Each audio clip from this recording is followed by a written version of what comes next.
So, ito ang ginawa ko ay ube graham bar. Na-achieve ko naman yung thickness na gusto ko. Ayan o.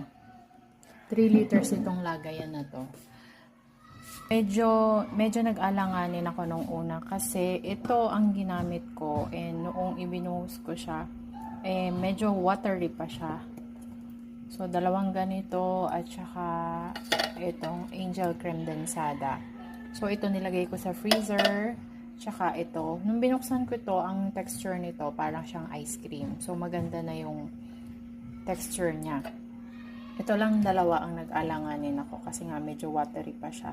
Pero naisalba ko siya.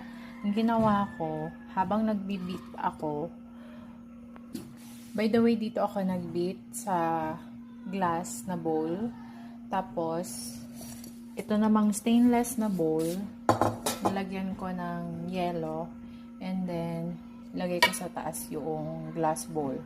So, yun yung ginawa ko. Kaya, nag-double pa ang volume niya. At na-achieve ko yung thickness na gusto ko kahit medyo watery nung una itong ginamit ko na creamer.